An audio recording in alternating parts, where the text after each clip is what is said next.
या न्यूज बुलेटिनचे सहप्रायोजक आहेत गोकुळ. हातकणंगले तालुक्यातील अंबप येथे मेंढ्यांना झालेल्या विषबाधेमुळे तब्बल 20 मेंढ्यांचा मृत्यू झाला. मात्र या परिसरात वारणा परिसरात देखील काही ठिकाणी यातील काही मेलेल्या मेंढ्यांच्या मटणाची विक्री देखील केली. लोकांच्या जीवितास धोका पोहोचवण्याचा प्रयत्न करणाऱ्या खाटिकांच्या वरती कडक कारवाई झालीच पाहिजे अशी संतप्त मागणी जनतेतून होत आहे. मिळालेल्या माहितीनुसार अंबप इथल्या सतीश सर्जेराव हिरवे यांच्या मेंढ्या अंबप गावच्या पश्चिमेकडील इंडस्ट्रीयल पार्क परिसरात दिवसभर चरवून परतल्यानंतर सायंकाळी शेतकरी अशोक नाना माने यांच्या शेतात बसवण्यात आल्या होत्या. मात्र सकाळी मेंढ्यांचं पोट फुगू लागल्यानं स्थानिक डॉक्टरांना उपचारासाठी बोलावण्यात आलं.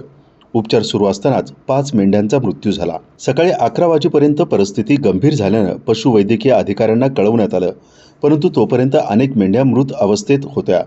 तात्काळ दाखल झालेल्या अधिकाऱ्यांनी वेळीच उपचार करून सुमारे 40 मेंढ्यांना वाचवलं.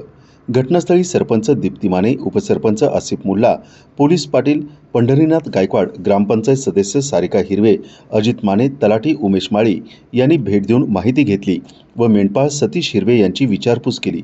सायंकाळी पशुधन विकास अधिकारी doctor Pravin Naik, doctor Yashodeep Kamble, doctor Aarti Dandge, doctor Rajnikant Awatade, doctor Swarup Chalke, doctor आर्यरत्न Kamble यांनी मृत मेंढ्यांचं पोस्टमार्टम करून नमुने तपासणीसाठी पाठवले. सकाळी मेंढ्यांचा मृत्यू होऊ लागल्यानंतर काही जणांनी मृत मेंढ्या मटण विक्रीसाठी विकल्याची धक्कादायक माहिती समोर आली आहे.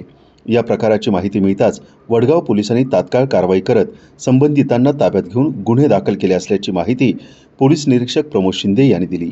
वारणा परिसरातील खाटिकांच्या वरती देखील चांगल्या प्रतीचं मटण विक्रीसाठी ठेवण्याबाबत ग्रामपंचायतीनं सूचना देण्यात याव्या अशी मागणी जनतेतून होत आहे.